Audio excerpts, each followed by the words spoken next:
Imagine that you're thrown into a position where you can finally pursue your passions and work towards building your art and design business. That's what happened to us when I unexpectedly got laid off. Aw, man, I lost my job. As scary as it was, this was the moment we were waiting for. We had to figure out our next steps, and feeling a little lost but excited, we started making calls. And an opportunity fell into our laps. We explained we were a new business trying to get started, and we found out that there was a local business happy hour. It was a meet and greet that we could attend, so we did. Yeah, we're a new business. We're just getting started. We do branding, art, and design. Oh, that's great. We have this great pop-up event in 2 weeks, and we have some tables left if you want one. You make products too, right? Oh, yeah, we have products. So we had said, yeah, we have products, and in reality, We did not have we didn't have a single thing. We are liars. Needless to say, we spent the next 2 weeks panicking, trying out a whole bunch of different things, and somehow putting together a 6-foot table worth of products to sell at this event. Just pure chaos. So, of course, the first thing that we needed to do was worry about aesthetics, because what good are products if you don't have your aesthetics down first? We had one 6-foot table to work with, and we wanted to stand out.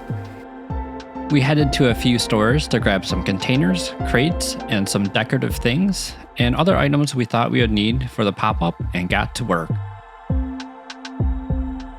The crates would give our table some height, but they were in pretty rough shape, so there was a lot of sanding that needed to be done, and then of course, painting in our signature color. While Rosemary was busy figuring out the aesthetics of our table, I got to work on refining some of our illustrations. We knew that we would offer prints of our art, illustrations, and photography, but we weren't sure what else.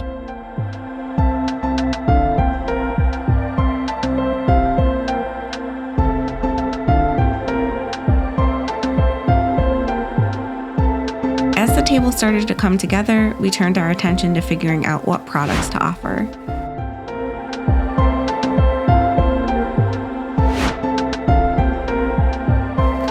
We headed to some stores to see if there was any inspiration for different products, and we came up with a couple ideas.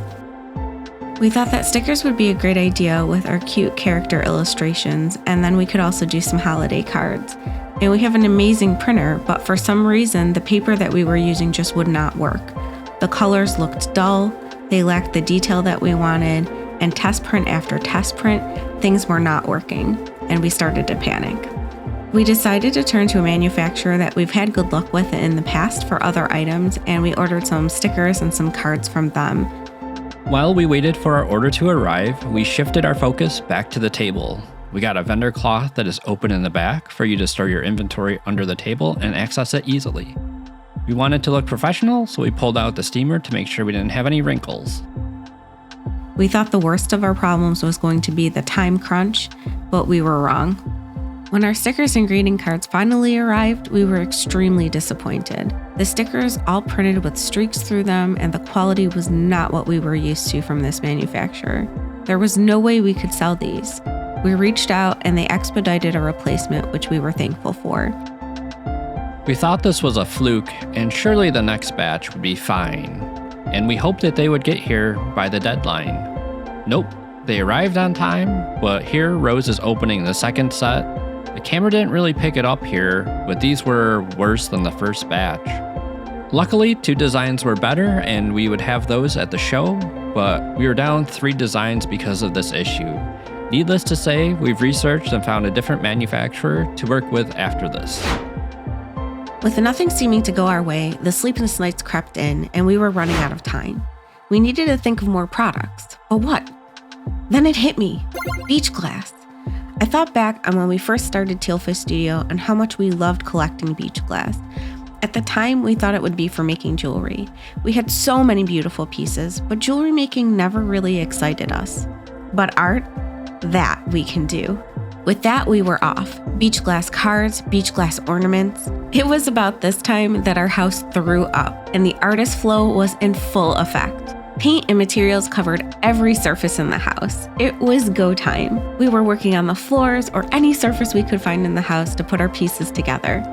Then we started figuring out our packaging, cutting out our backing cards, and being the most creative we'd allowed ourselves to be in a long time. We were having the time of our lives. It had been so long since we gave ourselves the opportunity to just create, to just make things, and we were having so much fun. We were really proud of what we were putting together, and we were getting really excited for the show. We had prints drying on every flat surface that we could find, and as we were putting together our items, we'd package them and lay them out on our table to get a picture of how they would look. It was really coming together, but I still felt like it was missing something. Feeling invigorated with all this creativity, I pulled out my watercolors to see what would come of it, and I thought about how I could create something else besides just a typical watercolor painting. I decided on bookmarks. I painted a background and drew an image with ink over top, and Brandon had the great idea to laminate them, and we created a whole new offering for the show at the last minute. With the hours counting down, we were getting ready and we had to figure out how to transport all of our items on the table. Not to mention figuring out how to take payments, tracking the inventory we made, and yeah, we won't bore you with all that. Then it was time to get to the show and set up our table. What are we doing?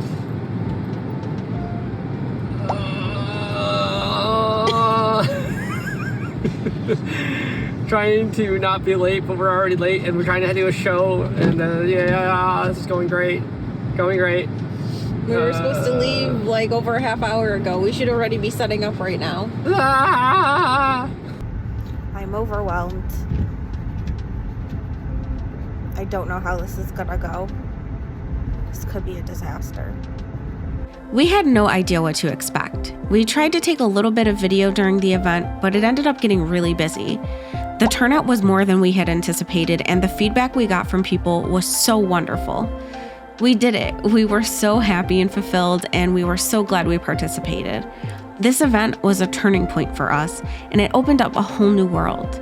After the event, it became really clear to us that we needed a better work area and better organization of our materials. So, of course, I got to reorganizing our whole studio.